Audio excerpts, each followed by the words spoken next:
So hello दोस्तों, चलिए शुरू करते हैं। आज बताते हैं यार, क्या बताते हैं भाई। रोज़ तो बताते ही बच्चों। इधर मैं हेलो हेलो, इधर मैं बीच में हूँ। ठीक है। कैपिलरिटी के बारे में। कैपिलरिटी क्या होता है यार? कैपिलरिटी बच्चों आसानी है ना। इसमें भी अगर अपने एंगल ऑफ कांटेक्ट, पीछे का लेक्चर बच्चों देख के आइएगा। ये बैकग्राउंड में आज इतना अच्छा आसमान कैसे हो गया? बैकग्राउंड में कुछ अच्छा ही दिख रहा है। चलिए ठीक है। तो मैं ये बोल रहा हूँ बच्चों कि कैपिलरिटी ये जो है ना, अगर आप इसको देख रहे हैं तो इससे पहले एंगल ऑफ कांटेक्ट को जरूर देख लीजिएगा। ठीक है। एंगल ऑफ कांटेक्ट क्या होता है पीछे बताया है बच्चों, है ना, पिछले लेक्चर में बता रखा है। ठीक है। क्या मैं बता रहा हूँ कि कैपिलरिटी क्या होता है बच्चों, ध्यान से देखिएगा आप लोग, ध्यान से देखना है। उससे पहले एग्जांपल्स देख लेते हैं ना भाई, कैपिलरिटी का कुछ एग्जांपल, ताकि आपको लगे कि है क्या एक्चुअली में। साफ साफ दिख रहा है यहाँ पे बच्चों। अगर कहीं पे हम खाने जाते हैं रेस्टोरेंट वगैरह में, होटल वगैरह में, तो वहाँ पे क्या होता है ना कि कभी कभी हमसे हाथ से पानी गिर जाता है, चाय गिर जाता है, तो क्या करते हैं, टिश्यू पेपर लेते हैं। टिश्यू पेपर समझ रहे हैं ना, टिश्यू पेपर समझ तो रहेंगे भाई। उसको बस उस पर रख देते हैं। तो जब उस चाय या गिरा हुआ पानी पे रखते हैं तो उस सारा धीरे धीरे देख नहीं देखते हैं आप, ध्यान तो देते नहीं होंगे, आपको तो खाने पे होगा। तो ध्यान अगर आप देंगे तो वहाँ पे क्या होता है कि चाय वगैरह वो सोख लेता है। सोखना समझते हैं? सोखना मतलब कि ऑब्जर्व कर लेना, सोख लेना अपने में, वही वहाँ पे होता है। तो वो टिश्यू पेपर क्या होता है, धीरे धीरे भींगते भींगते वो सारा पानी को सोख लेता है, तो उसको हम हटा देते हैं। तो वहाँ से पानी कहीं और चला गया क्योंकि वो सोख लिया बच्चों। तो सोखना ही होता है, ऑब्जर्व करना। तो यही कैपिलरिटी का एग्जाम्पल है ना। ये एग्जाम्पल है कि इस तरीक़े से कैसे सोखा जाता है। इस गिलास में पानी है, इस गिलास में पानी नहीं है, तो भाई यहाँ से हम क्या कर देंगे, कॉटन का कपड़ा या कुछ ऐसा कपड़ा जो चीज़ों को यहाँ से ऑब्जर्व करके यहाँ तक भेज दे, तो यहाँ से पानी ऐसे ऐसे यहाँ पे रिसने लगेगा, धीरे धीरे आने लगेगा, है ना। तो इस टाइप का समझ सकते हैं, इधर ऐसे हो जाता है। ठीक है। यहाँ पे एक अगर आप यूट्यूब वगैरह पे भी देखे होंगे तो इस टाइप का दिखाता है कभी कभी, कि अगर हम कुछ पनीर भी रख दें तो पनीर में धीरे धीरे क्या होता है ना, नीचे अगर red colour, black colour, blue colour कुछ भी रख दें तो वो धीरे धीरे इसमें रिसने लगता है, धीरे धीरे ऊपर चलने लगता है, इसका कलर चढ़ने लगता है। कैपिलरी एक्शन के कारण ही पत्तियों तक, पौधों में पानी पहुँच पाता है। यहाँ water observe at roots, root से क्या हुआ, वाटर ऐसे ऐसे ऑब्जर्व हुआ भाई। वाटर नीचे से ही तो आता है बच्चों, आखिर पेड़ पौधे कैसे जिंदा है, नीचे से ही तो पानी आ रहा है। वो धीरे धीरे इसमें पतले पतले छिद्र में जाकर ऐसे ऐसे रिसते रहते हैं पानी, फिर इधर जाके पत्तियों को मिलता है, तो फोटोसिंथेसिस पूरा हो जाता है। ये सब तो पता है सर, ये सब क्या बता रहे हो। हाँ, एक चीज़ और बताना था कि सैंड वगैरह, बालू देखे होंगे आप, तो बालू में क्या होता है, वहाँ पे पानी क्या होता है, पूरी तरीके से सोख लेता है। ऊपर गिराएंगे तो थोड़ा देर में सूख जाएगा, लेकिन मिट्टी पे गिराएंगे तो वो थोड़ा देर तक उस पर रहता है। तो वहाँ पे भी कैपिलरिटी का ही एक्शन है। बालू में कैपिलरिटी एक्शन आपको देख रहे हो बहुत कम मिलता है, लेकिन लैंड जो होता है वहाँ पे, ज़मीन पे अगर गिरा देते हैं तो वहाँ पे अभी तक फैला रहता है। हम खेत को जोतते क्यों हैं, है ना, प्लॉ क्यों करते हैं, खेती करते हैं किसान लोग, तो ऐसे ही तो डायरेक्ट रोप सकते हैं भाई। जैसे हमको गेहूँ रोपना है, तो गेहूँ को हम बीज बीज फेंकते हैं तो अंकुरित होकर जम जाता है गेहूँ, वीट। तो हम ऐसे करते हैं, तो हम उसको जोत के करते हैं, उसको पूरा कोड़ देते हैं, कोड़ने के बाद पूरा एकदम मिट्टी मिल जाता है, तब हम उसको बिकते हैं। ऐसे करके गेहूँ सब रोपा जाता है। आखिरकार उसको जोत क्यों रहे हैं भाई, ऐसे भी तो डालेंगे तो जम जाता है, और जम भी जाता है, लेकिन जमता कम है अगर ऐसे करेंगे तो। क्यों ऐसे हो क्यों रहा है, वहाँ पे भी कैपिलरिटी का काम है। ऐसे पानी हो रखा है, और सारे पानी ऐसे ही अगर सॉलिड टाइप का बन जाता है ना बच्चों, अगर आप उसको जोतेंगे नहीं तो इस टाइप का बन जाता है, और पानी कम रिसता है, कम अंदर अंदर ऑब्जर्व होता है। लेकिन उसको अगर आप प्लो कर देंगे, खेत को जोत देंगे, सब एकदम मिट्टी उबड़ खाबड़ कर देंगे, तो पानी अंदर तक ऐसे करके सब ऑब्जर्व हो जाता है। तो हर एक जगह पे पानी अच्छे तरीक़े से ऑब्जर्व होता है, तो हर जगह पे अच्छे से हमारा गेहूँ उग पाता है।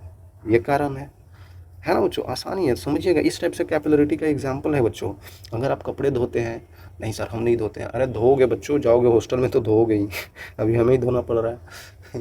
तो है ना, धोएंगे तो क्या होता है, धोकर हम लोग उसको सुखाते हैं, तो उसको कहीं बिना सूखे हुए कपड़े के पास रखते हैं, नहीं रखते हैं। रख के देखिएगा, जो कपड़ा सूखा हुआ है और जो कपड़ा अभी आप धोए हैं, उन दोनों को पास में रख दीजिए, तो जो नहीं धोया हुआ है ना, वो भी धीरे धीरे क्या होगा, उसमें भी पानी जाने लगता है। अरे यार, गमछा से एग्जाम्पल ले, गमछे को आप धो लीजिए और उसमें पानी होगा, क्योंकि सुखाते हैं तो पानी पानी रहता है उसमें, और किसी अच्छे कपड़े के पास रख देंगे ना तो धीरे धीरे पानी उसमें भी जाने लगता है। कैसे ऐसे रीस रहा है बच्चों, उसके कैसे ऐसे ऐसे ऑब्जर्व हो रहा है, सोख रहा है वो भी पानी। तो यही कैपिलरिटी है, ठीक है। क्लियर होना चाहिए, ये सब होता है एक्शन, ठीक है। तो हम अब बताने वाला है जो एग्जाम में आएगा, ये सब नहीं आएगा, ठीक है। तो कैपिलरिटी क्या होता है भाई? कैपिलरिटी को समझने से पहले एक चीज़ मैं समझाना चाहता हूँ। क्या भाई? कैपिलरी ट्यूब, कैपिलरी ट्यूब क्या होता है बच्चों? ट्यूब मतलब समझ नहीं रहे हैं? पतला सा ट्यूब जो लेबोरेटरी में होता है एक्सपेरिमेंट्स के लिए, वही ट्यूब की बात हो रही है। तो ये होता है और narrow,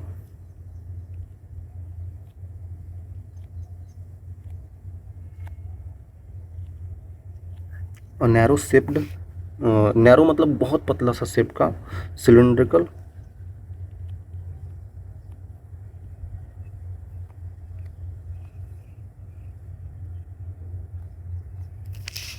glass tube,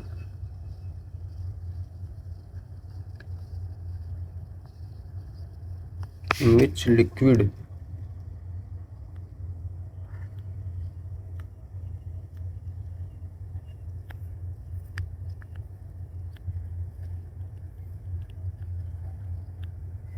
rise or fall their heights।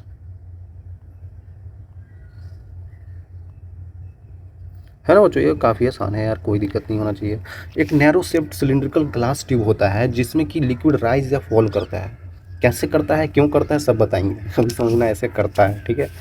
अगर आप चाहें तो ऐसे करके बना सकते हैं। ट्यूब कुछ ऐसा होता है, आप लोग के स्कूल में साइंस लेबोरेटरी वगैरह होगा तो आप देखे नहीं होंगे बच्चों, इसमें इस टाइप का ट्यूब होता है, इधर से ओपन होता है, इधर से ओपन होता है ना। ट्यूब ऐसा ही होता है बच्चों, इसको ट्यूब बोल देते हैं।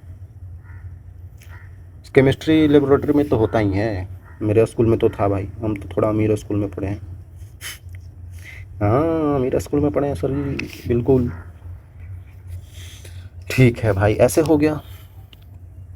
ये कैपिलरी ट्यूब है, हमें समझ आना कैपिलरिटी। तो कैपिलरिटी क्या है? सेलिब्रिटी कैपिलरिटी नहीं, नहीं, सिर्फ कैपिलरिटी। कैपिलरिटी क्या होता है कि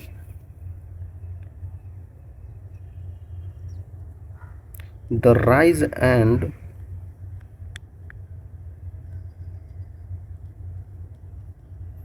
fall of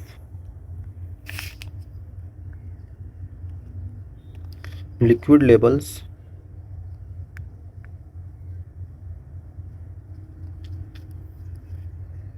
in the tube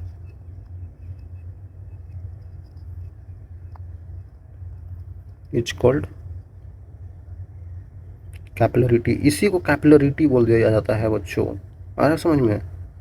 capillarity यही है भाई, मतलब राइज या fall of a liquid in a tube जो होता है ना, उसी को कैपिलरिटी बोल देते हैं। बिल्कुल यही है, कैपिलरिटी ही हमें पढ़ना है बच्चों। ये सब एग्जाम्पल्स था, ये सब ऐसे ऐसे हो रहा है, लेकिन हमें पढ़ना कैपिलरिटी ट्यूब के बारे में ही है। आई थिंक क्लियर होगा। तो इसी को कैपिलरिटी बोल देते हैं, है ना।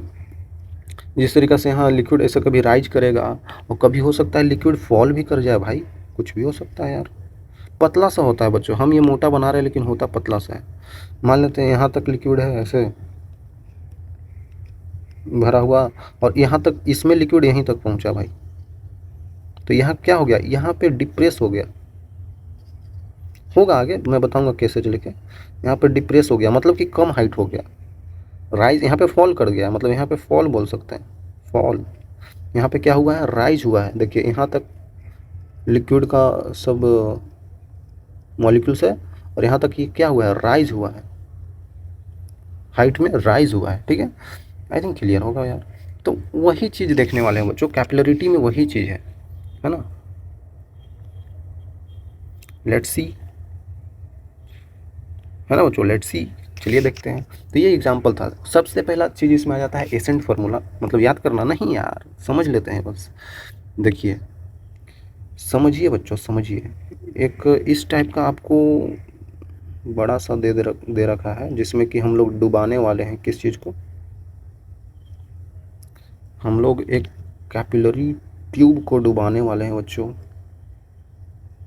होता तो पतला सा ही है, बट हम बना मोटा सा रहे हैं, ठीक है। हमने देखा कि अगर हम इस टाइप का इसे लिक्विड इसमें डाल दिए हैं, हमने ये ऑब्जर्व किया। अब जाते हैं लेबोरेटरी वगैरह में केमिस्ट्री का, तो वहाँ पे ऑब्जर्व ही तो करते हैं, ऐसा ऐसा हो रहा है, देखते रहते हैं, फिर बाद में कारण जानते हैं। ठीक है, तो यहाँ पे देखें तो यहाँ पे ऐसे करके राइज कर गया बच्चों। एक सेकंड अच्छे से बना देते हैं, बन जा भाई। चलिए ठीक है। तो इस टाइप का ऐसे करके ऊपर तक लिक्विड राइज कर गया यार। ये है क्या? ये है बच्चों यहाँ पे वाटर,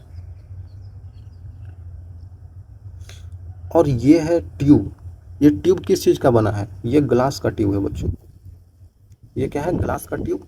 और ये है यहाँ पे वाटर। तो हमने इस टाइप का किया, हमने उसमें डाल दिया ऐसे करके। तो यहाँ पे देखें तो ये लिक्विड धीरे धीरे धीरे धीरे धीरे धीरे ऊपर राइज कर गया। सरफेस टेंशन के कारण करता है, मैंने बताया था। ये वाली इस टाइप की मिनिस्कस कब बनती है? सरफेस टेंशन के कारण।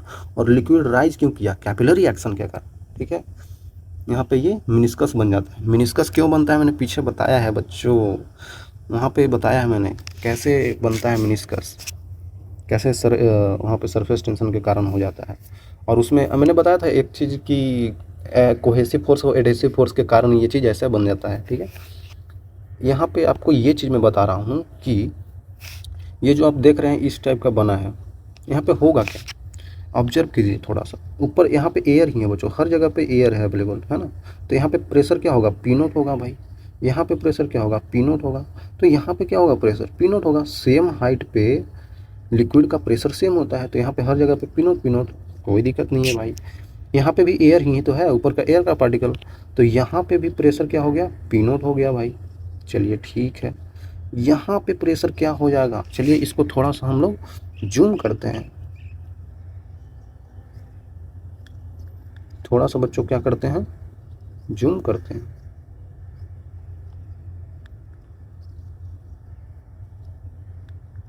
हो जा भाई।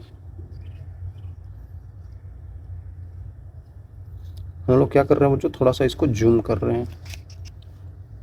जूम करने से हमें क्या दिखेगा? हमें ये दिखेगा, एक ऐसा बड़ा सा दिखेगा। ये ट्यूब ही है, बस हमने जूम कर दिया है। ठीक है, चलिए इस टाइप का दिखेगा। ऊपर एयर वगैरह ही दिख रहा था आपको, एयर ही था। यहाँ पे प्रेशर इसका क्या था बच्चों? इधर पी नॉट ही रहता है। यहाँ पे प्रेशर मैं पूछ रहा हूँ आपसे, यहाँ पे प्रेशर मैं पूछ रहा हूँ आपसे बच्चों कि यहाँ पे बताइए क्या होगा। कल अगर आपको लेक्चर याद हो तो देखिए, ये है कॉनकेव। ये क्या है? कॉनकेव। तो जिस तरीका से कॉनकेव बनता है उसके अंदर का प्रेशर ज़्यादा होता है बाहर के प्रेशर से। बबल्स के फॉर्म में भी तो यही हो रहा था, बबल्स ऐसे बनता था तो अंदर प्रेशर ज़्यादा होता था, क्योंकि ये कॉनकेव सरफेस होता था अंदर की तरफ। तो यहाँ पे प्रेशर ज़्यादा होता था, यहाँ पे होता था पी नोट प्लस 4T/R होता था, और बाहर की पी नोट होता था। तो इधर से ज़्यादा ही तो है, इतना ज़्यादा ही तो है। इसी तरीक़ा से ये सरफेस जो बन रहा है इस टाइप का, और ये ट्यूब है बच्चों। तो ट्यूब ऐसा होता है सिलेंड्रिकल टाइप, देखिए ऐसा। और इसमें जो बनेगा ये मिनिस्कस पूरा ऐसे गोल बनेगा, ऐसे 3D में समझिए, पूरा स्फेरिकल गोल बनेगा। स्फेरिकल, ये सर्कल नहीं है भाई, इधर से देखने में लग रहा है, ये पूरा ऐसे स्फेरिकल बनेगा बच्चों। आ रहा है समझ में? स्फेरिकल मतलब क्या मैं बोल रहा हूँ, ये पूरा इस टाइप का बन जाएगा।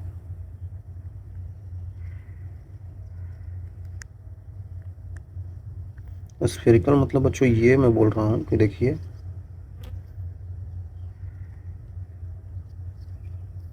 अब समझ में आ रहा है? ये पूरा कटोरा है बच्चों, ये पूरा ऐसे नीचे की तरफ गोल है। यहाँ का रेडियस ये वाला कुछ और है ना। ये इसको सर्कल मान सकते हैं, लेकिन ये पूरा स्फेयर है। मतलब स्फेयर मतलब किस टाइप का?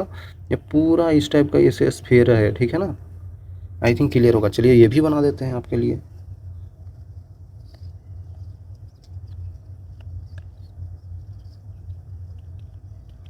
पूरा ऐसे करके गोला है बच्चों, है ना, पूरा ये ऐसे करके गोला है भाई। आई थिंक अब आपको समझ में आ रहा होगा, ये पूरा ऐसा गोला है। तो ये हम छोटा गोला देख रहे हैं, तो यही समझ लीजिए अभी जो मैंने बताया आपको बलून के केस में वाटर बबल, और यहाँ पे वो बबल नहीं है, यहाँ पे ये लिक्विड है। ठीक है, तो लिक्विड के केस में अंदर का प्रेशर अगर पी नोट है तो बाहर का प्रेशर क्या होगा भाई? बाहर का प्रेशर हो जाएगा पी नोट माइनस का 2T/R हो जाएगा। कोई दिक्कत है? कोई दिक्कत नहीं होना चाहिए बच्चों। अरे यार, अंदर का प्रेशर इतना ज़्यादा होता था तो बाहर का प्रेशर इतना कम ही तो होगा। चाहे तो आप निकाल सकते हैं, चाहे तो आप निकाल सकते हैं। और ये अंदर ये क्या है? लिक्विड ही तो है बच्चों, ये पूरा लिक्विड है। बाहर एयर है ना, ये पूरा लिक्विड है बच्चों। आई थिंक क्लियर होगा भाई यहाँ पे कैसे आया। इसके लिए आप पीछे देख सकते हैं क्योंकि बता रहा क्या बच्चों। अब हमको समझ में आ गया इस पॉइंट का प्रेशर क्या है। समझिएगा, इस पॉइंट का प्रेशर हमको पता चल गया। यहाँ का प्रेशर पी नॉट था, यहाँ का, तो ये लगभग लगभग सेम ही हाइट पे होता है। ये हम दिखा ऐसे रहे हैं, पतला सा है ना बच्चों, तो लगभग यही हाइट होता है। तो ये हाइट होता कितना है भाई? यहाँ से लेकर यहाँ तक का ये हाइट होता है h। ठीक है, तो अगर हम देखें तो इस पॉइंट का प्रेशर पी नॉट है, तो यहाँ से हम नीचे आ जाएंगे h रो जी। इसका डेंसिटी क्या लिए हैं हम लोग? रो। तो ऊपर से नीचे आ रहे हैं तो एच रो जी नीचे आएंगे ना बच्चों, तो यहाँ पे जो प्रेशर होगा एच रो जी कर देंगे, वो पी नोट के बराबर हो जाएगा क्योंकि यहाँ पे प्रेशर पी नोट है। ठीक है, अब हमको चीज़ें समझ में आ गया। यहाँ पे क्या करेंगे? P naught minus 2T/R plus H rho g equal to P naught, क्योंकि हम इस पॉइंट पे आ गए, इस पॉइंट पे सॉरी, है ना, इस पॉइंट पे। ठीक है, अब पी नोट तो कटता हुआ दिख रहा है भाई, तो यहाँ से आ जाएगा 2T/R का वैल्यू एच रो जी। कोई दिक्कत नहीं होना चाहिए। तो यहाँ से हम लोग हाइट h निकाल सकते हैं। हाइट h कितना आ रहा है बच्चों? 2T/R row g. I think clear होगा बच्चों आपको। आई थिंक क्लियर होगा। तो ये आपका हाइट आ गया यार, आपका हाइट नहीं, आपका हाइट तो कुछ और होगा, इसका हाइट आ गया। Rise of water. ठीक है, हाइट h हो गया 2T/R रो जी। चलिए ठीक है भाई, यहाँ तक आपको समझ में आ गया। तो यहाँ पे ये R जो है ना, R हम लोग क्या लेते थे? R क्या है? इस रेडियस ऑफ मिनिस्कस ही तो है। ये R क्या है बच्चों? ये रेडियस ऑफ मिनिस्कस ही तो है।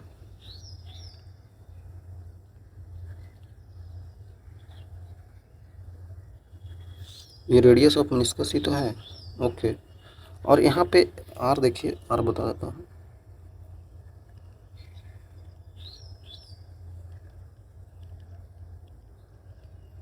मिनिस्कस है। स्मॉल r आगे हम बताएंगे क्या है, लेकिन अभी ये क्या है? यहाँ पे स्मॉल r मतलब इस ट्यूब का रेडियस, तो रेडियस ऑफ ट्यूब हो गया वो।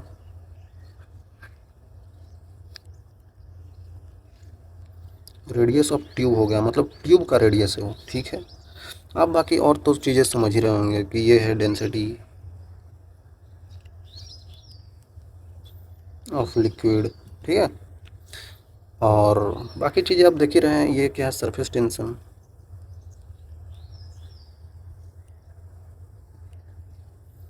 ठीक है बच्चों, काफ़ी हद तक आपको समझ में आएगा। एज क्या है? ये राइज भी हो सकता है, कभी कभी फॉल भी हो सकता है भाई। लिक्विड लेवल है ना बच्चों, कुछ भी हो सकता है। आई थिंक क्लियर है। तो इसको मैं बताऊं क्या, इस आर को स्मॉल आर के टर्म में कैसे लिखेंगे? स्मॉल आर क्या है? रेडियस जो है इसका, मतलब किसका रेडियस मैं बोल रहा हूँ बच्चों? इसका रेडियस, ये स्मॉल आर। समझ रहे हैं आप? अरे यार, ये पूरा ट्यूब गोल होता है ना, ट्यूब है तो पूरा ऐसे सिलिंड्रिकल टाइप गोल होगा, पूरा ऐसा करके। तो उसका ये यहाँ पे जो हमने सर्कल बनाया, तो सर्कल का रेडियस जो होगा यही, तो ये इसका भी रेडियस होगा ट्यूब का। तो इस रेडियस और इस रेडियस में कुछ रिलेशन आएगा। क्या आएगा मैं चलिए बताता हूँ आगे। अब हम अपना शक्तियों का प्रयोग करके आपको बताएंगे। देखिए, जानना जरूरी है बच्चों। ठीक है, मैं ये बोल रहा हूँ बच्चों कि इसको हटा दीजिए, इस सब चीज़ों को भी। ये रेडियस आर है।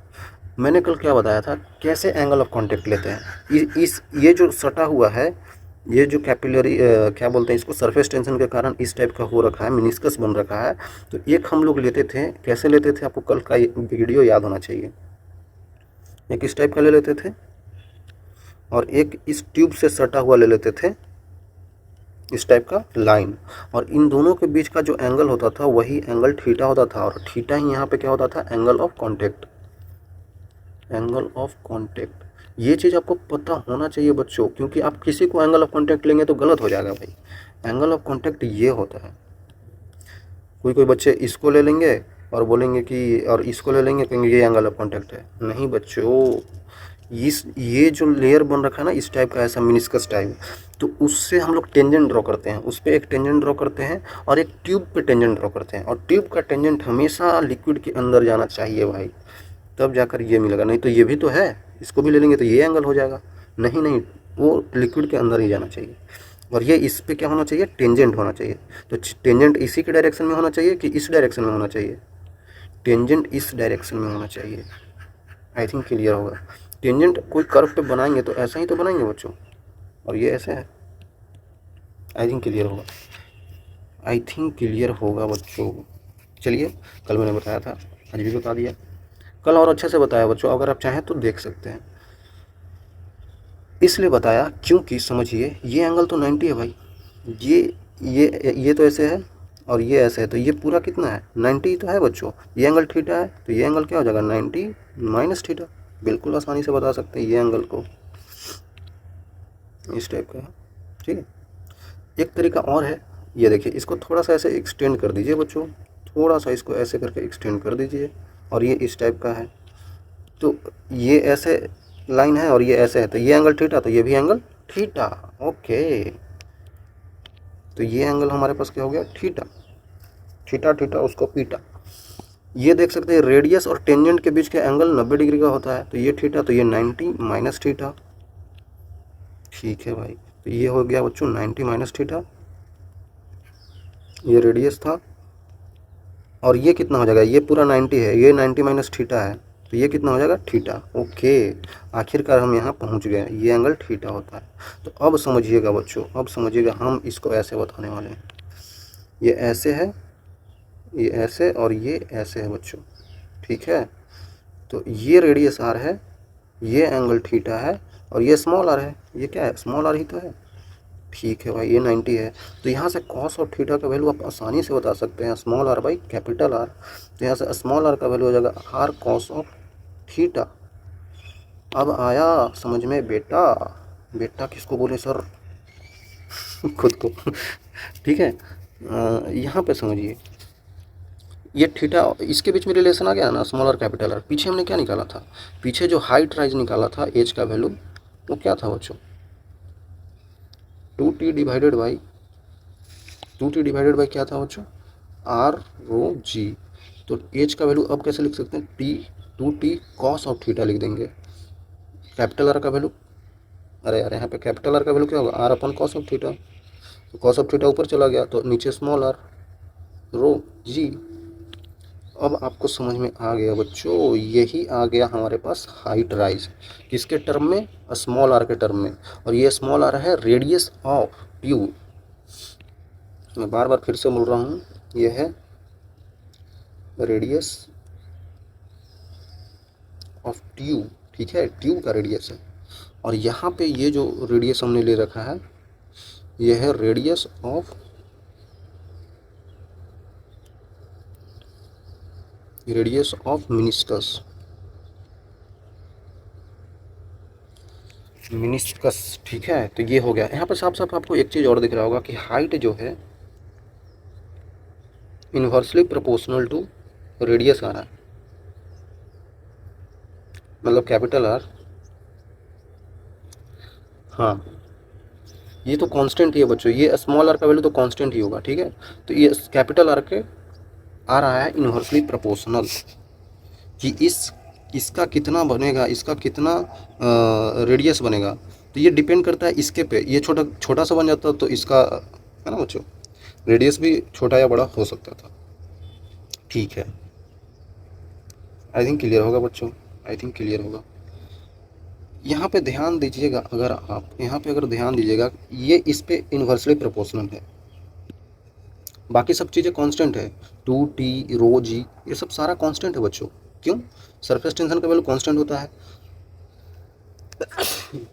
हम मान रहे हैं कि डेंसिटी ऑफ लिक्विड बदल नहीं रहा है और G acceleration due to gravity constant है। ये आर पे डिपेंड कर रहा है, मतलब एच का वैल्यू आर पे डिपेंड कर रहा है। बिल्कुल, अगर आपने यहाँ पे स्मॉल आर ले लें, क्या कैपिटल आर भी ले सकते हैं, लेकिन बाद में सोल्व करेंगे तो यहाँ पे स्मॉल आर ही आ जाएगा और कॉस थीटा का वैल्यू भी कांस्टेंट हो जाएगा बच्चों, क्योंकि थीटा कांस्टेंट आ जाता है। सब चीज़ कांस्टेंट ही है, आई थिंक सारा कांस्टेंट ही है। लेकिन एक बात यहाँ पे ध्यान दीजिएगा, और एच का value inversely proportional to small R भी हो सकता है। बिल्कुल हो सकता है, क्यों नहीं हो सकता है। मैं ये बोल रहा हूँ, अगर हाइट राइज कैपिलरी में ट्यूब में हाइट राइज ज़्यादा होगा तो उसका रेडिएशन को कम करना पड़ेगा, पतला सा लेना पड़ेगा। जो ट्यूब ले रहे हैं आप, वो पतला सा ट्यूब लीजिए तो हाइट ज़्यादा ऊपर तक जाएगा। लेकिन अगर यही रेडियस, उसका रेडियस ऑफ कैपिलरी ट्यूब ज़्यादा ले लिए, मतलब ब्रॉड कर दिए, तो हाइट राइज कम हो जाएगा।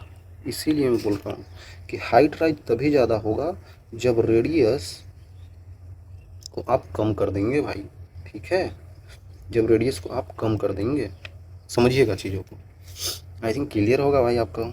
चलिए, यहाँ तक आपको आई थिंक समझ में आना चाहिए यार, बिल्कुल आना चाहिए। मैंने बहुत धीरे धीरे बताया है।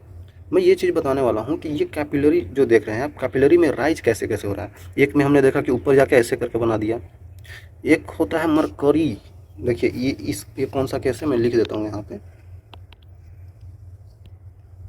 ये मरकरी का केस है बच्चों, मरकरी और किसका केस है, यहाँ पे ये मरकरी रहता है, Hg है। और ये ट्यूब कौन सा है बच्चों, ट्यूब है ग्लास का ट्यूब, तब ऐसे होता है। ठीक है भाई, ये क्या है बच्चों, ये क्या है, ये है बच्चों वाटर, और ये है ग्लास का ट्यूब, तब ऐसे होता है। ये क्या है बच्चों, ये स्टील का ट्यूब ले लिया है इस बार, और ये यहाँ पे क्या है, वाटर है। इस केस में ऐसा होता है, ठीक है, आई थिंक क्लियर होगा। तो इस केस में देखते हैं ना, आपको पीछे ही बताया बच्चों कि सरफेस टेंशन के कारण जो Hg के मॉलिक्यूल होते हैं उनके बीच में कोहेसिव फोर्स ज़्यादा होता है एडहेसिव फोर्स से। तो ये अपने आप को सिकुड़ा के रखते हैं, ये Hg के मॉलिक्यूल जो है आपस में सिकुड़ा के रखते हैं। इसी कारण से इनका कॉन्वेक्स बनता है, कॉन्वेक्स सरफेस। इसमें क्या है, कॉनकेव बना है। कॉनकेव मतलब केव, कॉन्वेक्स मतलब उठा हुआ, है ना, तो ये उठा हुआ बनता है, ठीक है। इसी कारण ये डिस्प्लेस हो जाता है, मैं बता रहा हूँ आगे कैसे होता है। और ये होता है मतलब स्टील और वाटर में देखते हैं तो यहाँ पे कोई राइज एंड फॉल नहीं होता है। राइज एंड फॉल होने के कारण यहाँ पे क्या होता है एक्चुअली में, वो है कैपिलरी राइज। लेकिन पहले, इससे पहले राइज या फॉल होने से पहले इसको मिनिस्कस बनाना पड़ेगा भाई, और मिनिस्कस तब बनता है जब इनमें सरफेस टेंशन का वैल्यू चेंज होता है, ठीक है। आई थिंक क्लियर होगा। यहाँ पे थीटा का वैल्यू दिया है, थीटा क्या है, यहाँ पे कॉन्टेक्ट एंगल है, कॉन्टेक्ट एंगल है बच्चों, इसको कॉन्टेक्ट एंगल बोल देते हैं। अगर हाइट ऊपर की तरफ राइज हुआ है तो कैपिलरी राइज पॉजिटिव, नेगेटिव और ज़ीरो हो सकता है। बेसिक चीज़ें हैं बच्चों, है ना, बेसिक चीज़ें हैं। मैं ये बताना चाहता हूँ कि ये आखिर हो क्यों रहा है इस केस में ही ऊपर क्यों जा रहा है, इस केस में ही नीचे क्यों रह रहा है। चलिए देखते हैं यार। देखिए, वाई, एक क्वेश्चन बना लेते हैं, why rise and fall, why rise and fall of liquid tube क्यों हो रहा है, एक्चुअली में हो क्यों रहा है। इसका कारण ये है, आपको प्रैक्टिकल कारण बताते हैं। वो थ्योरेटिकल पता है कि ऐसे ऐसे सरफेस टेंशन वैसे वैसे हो रहा है, ठीक है लेकिन इस समय देखिए बच्चों क्या हो रहा है एक्चुअली कारण। ये मैंने ट्यूब ले रखा है भाई, पतला सा ट्यूब हमने उठा लिया कहीं से। ये हमने बीकर ले लिया, बीकर में क्या है, अरे यार अच्छे से बन जाओ भाई। चलिए बीकर ले लिया, बीकर में वही पानी ले लिया, ठीक है ना बच्चों, पानी ले लिया भाई। पानी यहाँ तक राइज किया और इस टाइप का बना लिया। लेकिन उससे पहले समझिए, पानी अगर होगा इसमें, सबसे पहला कंडीशन, फर्स्ट कंडीशन, वहाँ तो राइज बाद में होगा। यहाँ पे भी लिक्विड का लेवल सेम होगा, लेकिन यहाँ पे भी ड्यू टू सरफेस टेंशन इस टाइप का मिनिस्कस बनाता रहता है। मिनिस्कस शुरू में ही बन जाता है, फिर धीरे धीरे राइज करता है, ठीक है। मिनिस्कस यहाँ पे ही बन गया होगा, ठीक है भाई। आखिरकार लिक्विड यहाँ तक कैसे करके भरा होगा, चलिए ठीक है। मैं ये बोल रहा हूँ बच्चों कि कंसिडर कीजिए आप इस सरफेस को, जो ऊपर वाला सरफेस है। यहाँ पे एयर का प्रेशर P0, यहाँ पे भी एयर का प्रेशर पी नोट, यहाँ पे भी एयर का प्रेशर पी नोट ही होगा भाई। तो ये सेम लेवल पे प्रेशर सब पे पी नोट है, लेकिन जस्ट नीचे आ जाए, जस्ट यहाँ पे, जस्ट यहाँ पे, जस्ट यहाँ पे, आ रहा है समझ में मैं क्या बोल रहा हूँ? जस्ट यहाँ पे, जस्ट यहाँ पे, जस्ट यहाँ पे, तो यहाँ पे प्रेशर पी नोट ही रहेगा, यहाँ पे भी प्रेशर पी नोट ही रहेगा, लेकिन यहाँ पे प्रेशर थोड़ा सा बदल जाएगा क्योंकि वहाँ पे कॉनकेव बन गया, कॉनकेव बन गया। तो कॉनकेव बनने के बाद यहाँ पे प्रेशर क्या हो जाता है, पी नोट माइनस का 2T/R। 2T/R इसलिए ले रहे हैं क्योंकि ये बबल नहीं है, ठीक है, इसीलिए। तो यहाँ का प्रेशर अब हो जाता है पी नोट माइनस का 2T/R हो जाता है बच्चों। ओके, अब देखिए इस सेम हाइट पे, इस सेम हाइट पे इधर प्रेशर पी नोट, इधर प्रेशर पी नोट, और इधर पी नोट माइनस समथिंग, मतलब पी नोट से कम है, मतलब ये प्रेशर कम है, तो इधर प्रेशर ज़्यादा है, तो इधर से ज़्यादा प्रेशर से कम प्रेशर की तरफ लिक्विड जाने लगेगा, ठीक है। तो जाते जाते जाते जाते क्या करता है कि यहाँ तक ये बढ़ा देता है। ओके, इसका मतलब ये होता है, हाँ बच्चों ये होता है।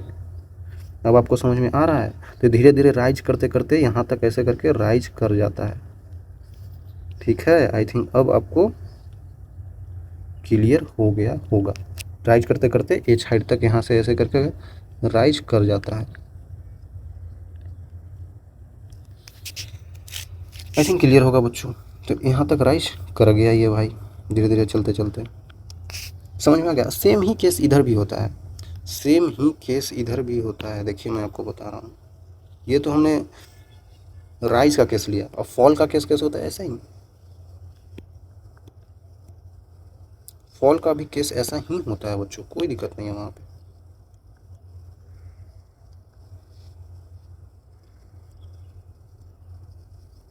ये सब हटा देते हैं, ठीक है। चलिए कोई बात नहीं है, तो सब हट ही गया तो हट जाओ भाई।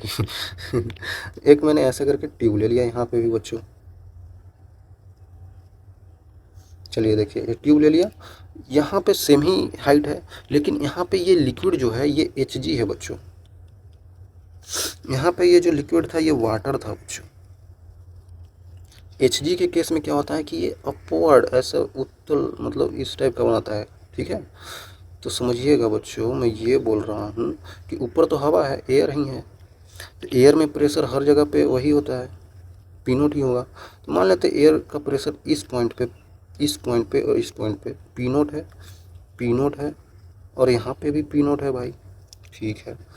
इसके जस्ट नीचे आ जाएंगे, इसके लेयर पे, लिक्विड के लेयर पे, लिक्विड के लेयर पे, तो यहाँ पे भी प्रेशर पी नोट ही तो होता है। लिक्विड के लेयर पे हम लोग प्रेशर पी नोट लेते हैं, हवा का ही प्रेशर, लेकिन यहाँ पे प्रेशर एक दफ़ा चेंज हो जाएगा क्योंकि यहाँ पे मिनिस्कस बन रहा है। तो देखिए बच्चों, ऐसे उठा हुआ है तो मतलब अंदर प्रेशर ज़्यादा है, मतलब कि क्या है, पी नोट प्लस 2T/R है, ठीक है।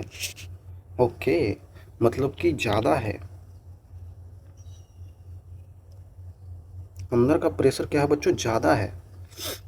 तो लिक्विड तो यहाँ तक था, समझिएगा बच्चों, लिक्विड तो ऐसे ही था। यहाँ यहाँ का प्रेशर क्या हुआ, ये यहाँ का प्रेशर ये क्या हो गया, अंदर का प्रेशर ज़्यादा है क्योंकि यहाँ पी नोट, यहाँ पी नोट, लेकिन यहाँ पे पी नोट प्लस समथिंग, मतलब यहाँ पे ज़्यादा है और इधर कम है, तो ज़्यादा से कम की तरफ लिक्विड जाना चाहेगा, ठीक है। तो जाता भी है, इधर से इधर लिक्विड चला जाता है, तो इसका इसका जो लेवल ऐसे ही रह जाता है क्योंकि ये ऐसे बढ़ रहा है ना बच्चों, तो इसका ये लेवल थोड़ा डाउन हो जाता है। आई थिंक क्लियर होगा। यहाँ से प्रेशर यहाँ पे ज़्यादा है ना, तो हाई प्रेशर से कम प्रेशर की तरफ लिक्विड को डिस्प्लेस करना चाहेगा भाई। तो इसका हल्का सा राइड, क्योंकि समझिए ये बड़ा रेडियस का है और ये बहुत छोटा रेडियस का है, तो इसके मुकाबले में इसका राइज हमको नहीं दिखता है। बोलेंगे इसका राइज तो होना चाहिए, धीरे धीरे यहाँ तक बढ़ जाना चाहिए, नहीं बढ़ता है क्योंकि ये बहुत चौड़ा होता है और ये बहुत पतला होता है ना, इसीलिए हम नहीं लेते हैं। लेकिन मान सकते हैं, आप ले सकते हैं अगर आपका मन हो, थोड़ा सा बढ़ा दीजिए और इसको में थोड़ा सा लिक्विड का लेवल ऐसे करके कम कर दीजिए, ऐसे करके, है ना बच्चों।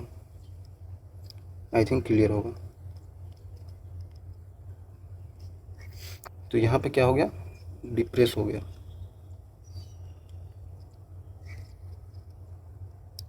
और यहाँ पे क्या हो गया, राइज हो गया। लिक्विड का लेवल राइज हो गया बच्चों, और वो हो गया डिस्प्रेस। आई थिंक क्लियर होगा बच्चों। यही इसी कारण से ऐसा होता है। चलिए आगे देखते हैं। एक और चीज़ बोला जा रहा है कि in case of capillary of insufficient length, अगर हमने एक बीकर लिया है, समझिएगा बच्चों, बीकर ले लिया है और इसमें एक ट्यूब डाल दिया है बच्चों, ठीक है। अगर मैंने ये ट्यूब डाल दिया है इसमें बच्चों, और देख सकते हैं आप यहाँ तक ऐसा लिक्विड है, ये लेंथ ठीक है, यहाँ तक हम लोग लेते हैं और यहाँ तक ये राइज भी कर जाता है। चलिए ठीक है, कोई दिक्कत नहीं होता है। क्या हो अगर इसका हाइट ही हम लोग इतना ही छोटा ले लें। देखिए मैं क्या बोल रहा हूँ, देखिए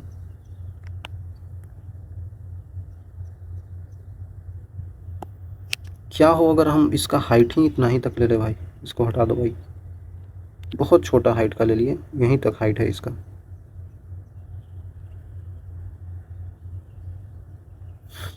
अब बताइए बच्चों, ये राइज यहाँ तक किया है, इसका लेवल ऑफ लिक्विड राइज यहाँ तक है और सब कुछ सेम लिए हैं, रेडियस वगैरह सब सेम है, तो ये लिक्विड यहाँ तक जाएगा तो भाई ये इसका लेंथ भी कम हो गया। हमने इस कैपिलरी ट्यूब का ही लेंथ कम कर दिया। अब क्या होगा, अब ये यहाँ तक जा पाएगा कि यहाँ से जाकर ऐसे पानी गिर जाएगा नीचे? क्या होगा सोचिए आप।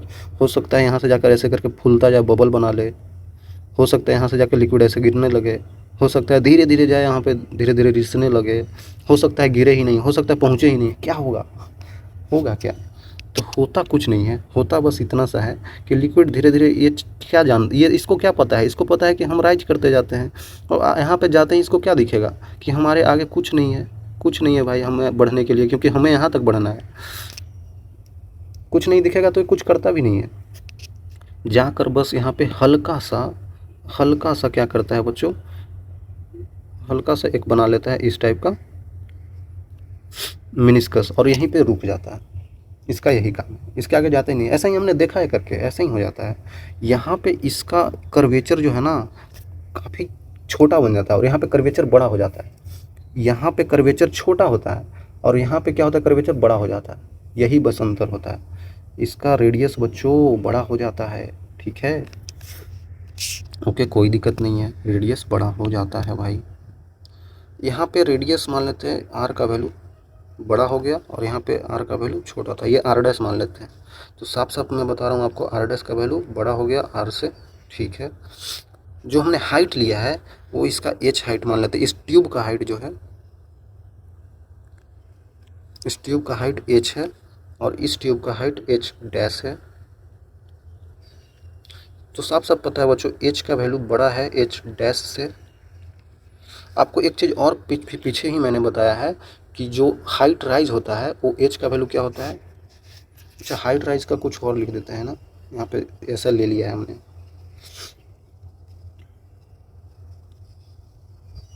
हाइट राइज, इसको कुछ और ही नाम ले लेते हैं क्योंकि थोड़ा गड़बड़ हो जाएगा हमें। इसको इसका नाम कुछ और दे देते हैं। देखिए इसका नाम हम लोग दे देते हैं कि ये वाई है और ये यहाँ पे वाई डैश है और ये राइज इन लिक्विड जो है यहाँ पर राइज किया है वो एच हाइट तक गया है और ये यहाँ पर राइज किया है एच डैश हाइट तक, ठीक है। मैं यहाँ पे बोल रहा हूँ कि वाई का वैल्यू बड़ा है वाई डैश से, ठीक है।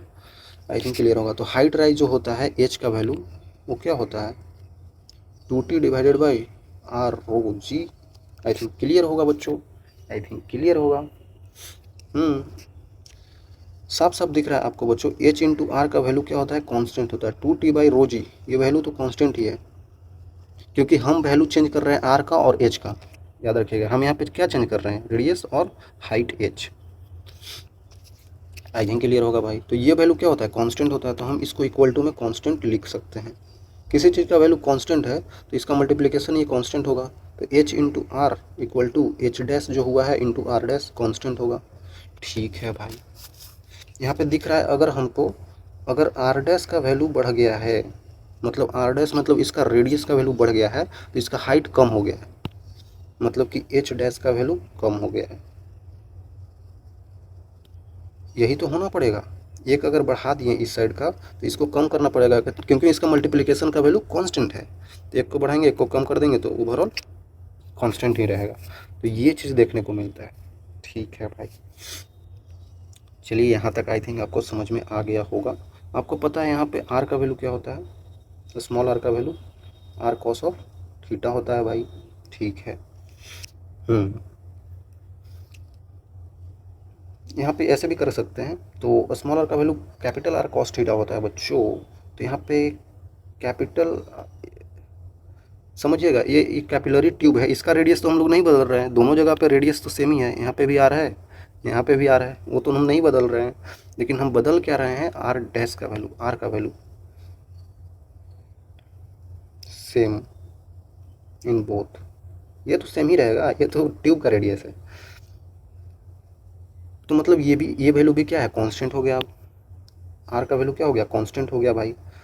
तो अब चेंज क्या होगा? मतलब कि अगर आर डैश का वैल्यू अगर हमने बढ़ा दिया तो कॉस ऑफ थीटा का वैल्यू हमें कम करना होगा। ओके, ठीक है बात। बात तो ठीक है बच्चों, है ना बच्चों? क्योंकि आर दोनों में सेम है तो दोनों को इक्वेट भी कर सकते हैं, कोई दिक्कत नहीं है। ऐसे कर दीजिए आप equate, R cos of theta equal to R dash cos of theta dash. Simple सी बात है। आर डैश का वैल्यू बढ़ा देंगे तो आपको R R cos theta dash का वैल्यू कम करना पड़ेगा। बिल्कुल सही बात है। अगर इसका वैल्यू कम हो, मतलब कि फर्स्ट क्वाड्रेंट में कम कब होता है बच्चों? है ना, कॉस थीटा का वैल्यू धीरे धीरे घटता ही जाता है, तो आर डैश का वैल्यू पॉजिटिव हो जाएगा। हाँ, इस टाइप से आप समझ सकते हैं बच्चों। अरे यार, फर्स्ट क्वाड्रेंट में कॉस थीटा का वैल्यू क्या होता है? घटता है। आप अगर मैथ पढ़े हो तो आपको पता होगा। ठीक है, तो उस क्वाड्रेंट में क्या होता है? फर्स्ट क्वाड्रेंट में आर डैश का वैल्यू, देखिए कॉस ऑफ थीटा का वैल्यू अगर धीरे धीरे कम हो रहा है तो वो बिल्कुल सही है, यही होता है। तो इसका मतलब इसका वैल्यू बढ़ रहा हो। ओके, कॉस थीटा का वैल्यू घट रहा है, मतलब थीटा डैश का वैल्यू क्या हो रहा है? बढ़ रहा है। इसका मतलब यही तो हुआ बच्चों। यहाँ पे मैथ्स आपको आना चाहिए, है ना? इसका मतलब थीटा डैश का वैल्यू बढ़ रहा है, इसका वैल्यू ओवरऑल कम हो रहा है तो थीटा डैश का वैल्यू बढ़ रहा है। मतलब कि अगर थीटा डैश का वैल्यू बढ़ रहा है तो रेडियस भी बढ़ेगा भाई। मैं क्या बोल रहा हूँ? यहाँ पे थीटा क्या है? थीटा क्या होता है बच्चों? ये जो इस टाइप का बनता है मिनिस्कस, और इसमें जो ऐसे एंगल होता है और ये कैसे एंगल होता है, ये एंगल थीटा होता है, एंगल ऑफ कॉन्टैक्ट। तो समझिएगा यहाँ पे धीरे धीरे ये इसका क्या हो रहा है? ये बच्चों पहले ऐसे था, देखिए यहाँ पे ऐसे था, अब ऐसे हो गया। तो कॉन्टैक्ट एंगल थीटा इस तरीके से ऐसे हो गया, ये और बढ़ गया ना बच्चों। तो थीटा डैश का वैल्यू बढ़ जाता है तो रेडियस का भी वैल्यू यहाँ पे बढ़ गया है, इसलिए तो आर डैश का वैल्यू ज़्यादा है। क्लियर होना चाहिए, ध्यान से देखिएगा, मैंने सही से बता दिया आपको। देखिए अगला चीज़ है कि if capillary tube is dipped into a liquid and tilted at an angle. Okay, देखिए ये बहुत सिंपल सा चीज़ है बच्चों। अगर हमने मान लेते हैं कि एक ट्यूब बना दिया और हमने क्या कर दिया, इसमें पानी भर दिया भाई, और हमने एक ट्यूब लिया, पतला सा ही ट्यूब लिया भाई, पतला सा ट्यूब लिया है भाई, एक ट्यूब ऐसे ले लिया है, और ट्यूब को ऐसे करके फिर हम लोग इसमें क्या होगा, इसमें धीरे धीरे पानी ऊपर चढ़ेगा। मान लेते इस पॉइंट तक यहाँ पे पानी चढ़ गया है भाई। ट्यूब को फिर इस टाइप से हमने टिल्ट कर दिया, है ना बच्चों?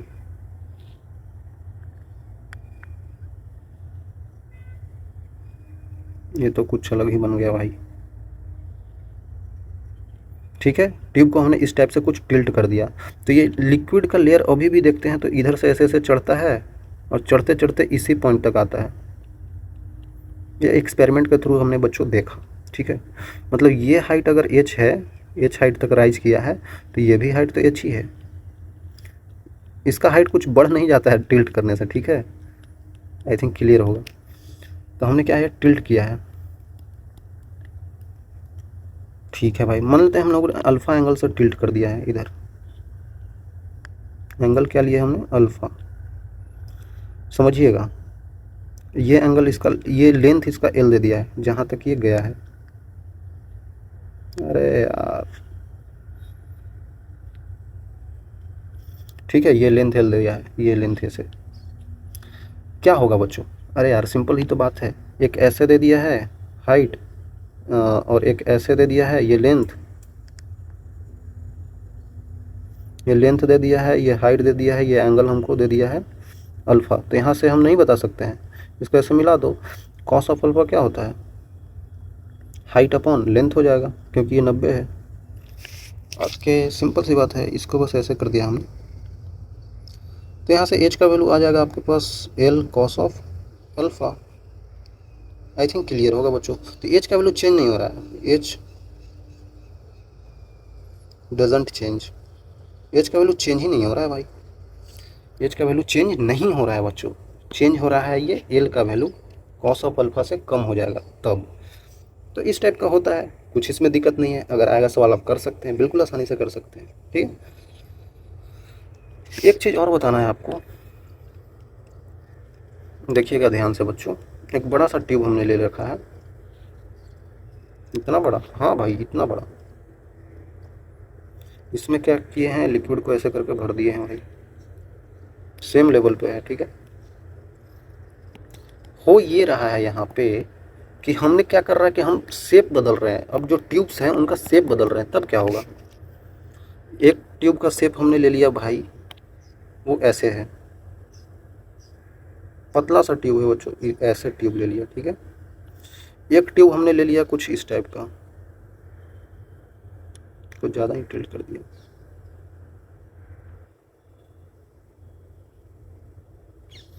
एक ट्यूब हमने ले रखा है कुछ इस टाइप का,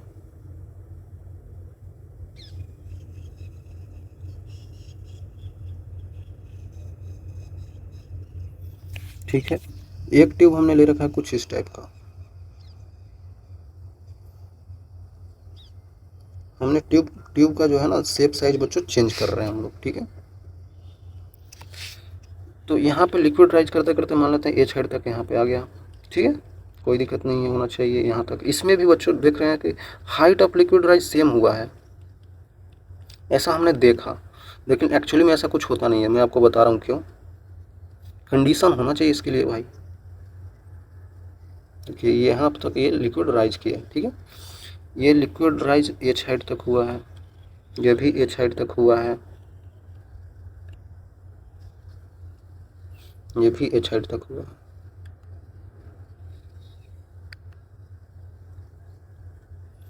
ठीक है, शेप ऑफ द ट्यूब पे तभी डिपेंड नहीं करता है, कब डिपेंड नहीं करता है, देखिए if rise of liquid is same in every tube, then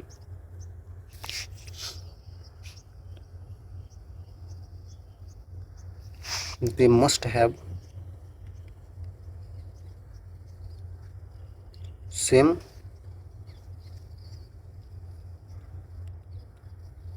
radius of meniscus. यही तो होता है बच्चों। ठीक है, इसमें है ना, यहाँ पे हर जगह पे लिक्विड राइज सेम हुआ है बच्चों। यहाँ पे मैंने रेडियस ऑफ मिनिस्कस कहने का मतलब एक और चीज़ है, ये उसी टाइप से बोला जा रहा है कि इनका जो एरिया है ना, एरिया यहाँ पे ये रेडियस है ना, इनका रेडियस सबका सेम होना चाहिए और स्मॉल आर का वैल्यू भी सेम होना चाहिए। ठीक है, ये ट्यूब का जो रेडियस है, यहाँ पे देख रहे रेडियस बड़ा कर दिया, यहाँ पे रेडियस कम कर दिया, यहाँ पे रेडियस वही है, यहाँ पे वही है। ओवरऑल अगर हमने इसका रेडियस सब जगह पे चेंज कर दिया है तो ये हाइट एज सेम नहीं आएगा, क्योंकि चेंज कर दिया हमने। इसके लिए ये वाली यहाँ पे हर जगह पे रेडियस बराबर होनी चाहिए भाई, तब जाके ये हाइट एज सेम आएगा। लेकिन ये सब केसेज में हाइट एज सेम नहीं होगा। In above cases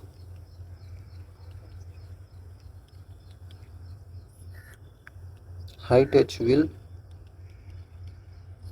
not be same due to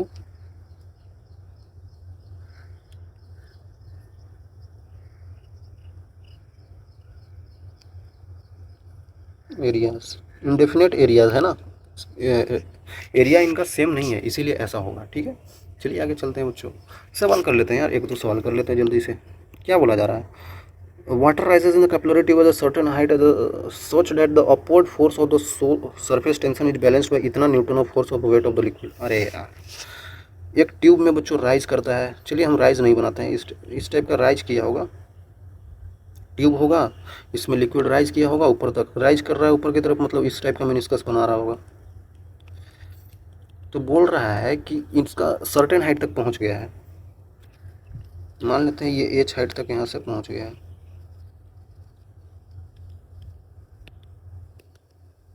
ठीक है, एच हाइट तक यहाँ से पहुंच गया है। तो वहाँ पे बोल रहा है कि such the upward force due to the surface tension, upward force surface tension की वजह से कैसे लग रहा होगा समझिएगा।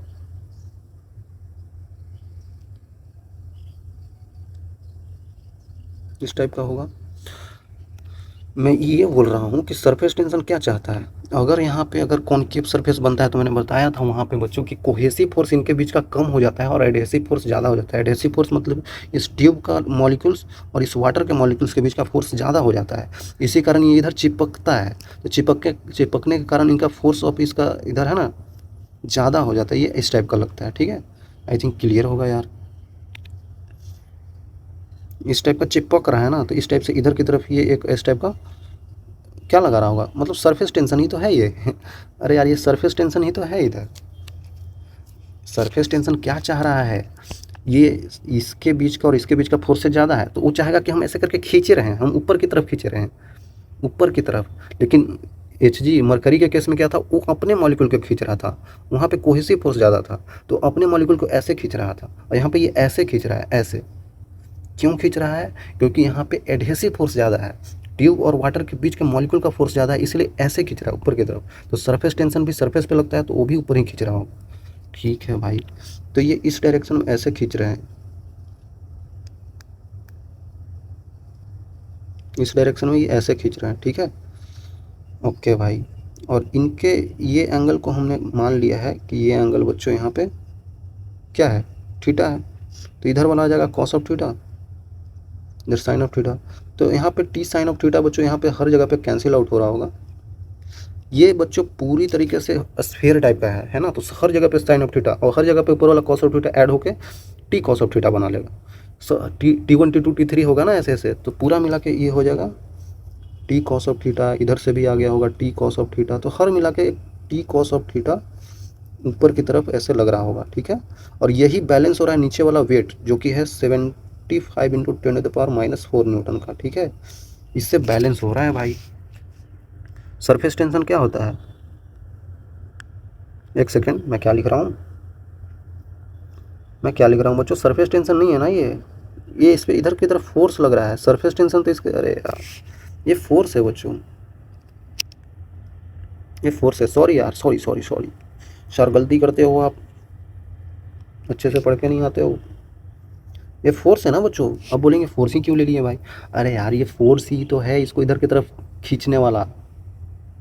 अब ये फोर्स का वैल्यू हो जाएगा ना उस सरफेस टेंशन इंटू उसका लेंथ, मतलब कि 2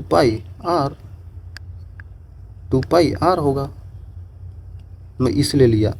अरे समझ में, आखिरकार ये सरफेस टेंशन हम लेते हैं तो ये सरफेस टेंशन ये mg को बैलेंस करता है, ये न्यूटन को, आप ऐसे ही समझिए ना, न्यूटन है फोर्स वाला, तो ये फोर्स को बैलेंस करेगा, तो ये फोर्स ही तो लग रहा है इधर, सरफेस टेंशन तो इसके ये सरफेस पे लग रहा होगा, सरफेस पे अपने चीज़ को स्ट्रेच करता है वो। आई थिंक क्लियर हो गया, तो यहाँ पे ये फोर्स को बैलेंस कर रहा है बच्चों। ओके सर, ओके सर, तो यहाँ पे देख लीजिए बच्चों, ये कितना हो जाएगा, फोर्स कितना है बच्चों, अच्छा सरफेस टेंशन ऑफ वाटर भी दे रखा है, देखिए यहाँ पे सरफेस टेंशन ऑफ वाटर इतना है, फोर्स कितना है 75 into 10⁻⁻4 equal to surface tension यहाँ पे नीचे कर देते हैं 6 इंटू 10⁻², और ये हो जाएगा 2 पाई आर। 2 पाई आर क्या होता है, यही तो सरकमफेरेंस होता है, सरकमफेरेंस ऑफ कैपिलरी। ओके, यही तो होता है बच्चों। अब बोलेंगे यहाँ पे तो T F cos of theta आ रहा था, आपने यहाँ पे कॉस ऑफ थीटा क्यों नहीं लिखा, क्योंकि हमें एंगल नहीं दे रखा है बच्चों, एंगल नहीं दे रखा है इसलिए हमने कॉस ऑफ थीटा का वैल्यू नहीं लिखा। हो सकता है ये एंगल बच्चों 0 बन रहा हो, मतलब ये कुछ इस टाइप का हो, ये हो ही नहीं, क्योंकि सवाल में जिक्र ही नहीं किया है, तो हम उसको लेना नहीं चाहेंगे। अगर थीटा का वैल्यू 0 हो जाता है तो कॉस ऑफ थीटा का वैल्यू 1 हो जाता है, तो ये कुछ ऐसा नहीं होगा, ये शेप कुछ ऐसा होगा भाई, ये है ही नहीं, ये इस टाइप का शेप है। अब आ रहा है समझ में, शुरुआत में हम कुछ भी ले सकते हैं, लेकिन है ऐसा, तो ऐसा है तो ये क्या होगा, ये फोर्स इधर नहीं, ये ऐसे हो जाएगा, ये फोर्स इधर नहीं, ये ऐसे हो जाएगा, तो एंगल क्या हो गया, जीरो ही तो हो गया। ये पूरा सट गया ना भाई, इस ट्यूब से पूरा सट गया, ट्यूब से ही तो ये एंगल ले रहे थे, ये है ही नहीं तो ये ऐसे हो गया, ये है ही नहीं तो ये ऐसे हो गया, एंगल जीरो, cos थीटा 1। इसको काट देंगे तो ये लगभग वैल्यू कितना आएगा, 12। कितना बार में कटेगा यार, 12 छक 72 पॉइंट, 4 बचेगा 36, है ना, 12.6 के आसपास। ओके, यही तो ऑप्शन दिख रहा है, 12.5 के आसपास यही होगा। आसान है, मैं समझाने में टाइम लिया हूँ, ठीक है। विन का क्या है, long glass capillary tube of radius, okay okay okay, radius दे दिया है ट्यूब का, dipped in a liquid, liquid rises at the height of इतना, when it is the contact angle the glass and liquid is 0 degree. Okay, 0 degree दे रखा है यहाँ पे, जीरो हम पीछे निकाल रहे थे, यहाँ पे 0 दे दिया तो और आसान कर दिया ये। और बोल रहा है कि रेडियस आपको दे दिया है यहाँ पे 0.015 सेंटीमीटर, और आपको दे रखा है यहाँ पे हाइट राइज जो हो रहा है ऊपर की तरफ वो हो रहा है 15 centimetre. Surface tension of liquid क्या होगा, तो सरफेस टेंशन टी से डिनोट करता है, आपको पता है हाइट राइज का फॉर्मूला हमने पीछे बताया, 2t cos of theta divided by small R rho G. ये तो 1 हो जाएगा क्योंकि cos थीटा का वैल्यू 0 है, तो हाइट एज का वैल्यू हमारे पास आ रहा है 2t divided by R rho g. Height का फॉर्मूला, हाइट आपको दे रखा है कितना बच्चों, हमको निकालना है मिली न्यूटन में सरफेस टेंशन का वैल्यू, ठीक है। हाइट आपको दे रखा है बच्चों 15 सेंटीमीटर, तो 15 गुने 10 के पावर -2 मीटर में, 2 into T divided by radius कितना है बच्चों 15 सेंटीमीटर, तो 15 गुने 10 टू द पावर -5 हो जाएगा। ऐसे कैसे लिख दिया, अरे यार पॉइंट के बाद 3 जीरो आएगा और सेंटीमीटर को मीटर में 2 जीरो मतलब -5। रो का वैल्यू क्या है, डेंसिटी है 900, ठीक है, ये तो ऐसे लिख देंगे, जी का वैल्यू 10, ठीक है, मतलब हो जाएगा 900 गुने 10, काट लीजिए बच्चों कोई दिक्कत नहीं है। क्या होगा 15 गुने 15 गुने 9 गुने कितना हो जाएगा -2, 3 कट जाएगा -4 हो जाएगा, 10 to the power -4 divided by 2 equal to यही टेंशन हो जाएगा, कितना आ जाएगा भाई, हमको मिली न्यूटन पर मीटर में बताना है, milli Newton, 10 to the power -3 उधर रख देते हैं, 15 गुने 9 गुने 90 हो जाएगा बटा 2 इंटू ये मिली में आ जाएगा, ठीक है, काट दीजिए यार 45 बार में कितना रहा गुना करने से, देख लीजिए 15 15 225 होता है, 45 से गुना कर देंगे, ये आ जाएगा। ये लगभग मैंने किया था तो कितना आया था मैं भूल रहा हूँ, अच्छा ये अरे 90 थोड़ी होगा, एक जीरो नीचे आ जाएगा ना यार, मैं क्या कर रहा हूँ, एक जीरो नीचे आ जाएगा एक -1 नीचे आ जाएगा तो जीरो नीचे आ जाएगा ना, ये 4 बार में, ये 3 बार में, ऐसे नहीं यार, सॉरी यार, सॉरी, कितना हो जाएगा बच्चों 15 या 45 गुने 9 डिवाइडेड बाई 4, 9 पचे 45 के 5 हासिल 4, 36 और 4 40 डिवाइडेड बाई 4 अप्रॉक्सीमेटली 101.25, तो अप्रॉक्सीमेटली 101 आप आंसर लिख दीजिएगा, न्यूमेरिकल में आया था तो ये आंसर हो जाएगा आपका मिली में न्यूटन पर मीटर में, ठीक है, जो भी यूनिट था तो इसका आंसर 101 आप लिख सकते हैं, क्लोज इंटीजर मतलब कि 101 सही हो जाएगा, ठीक है।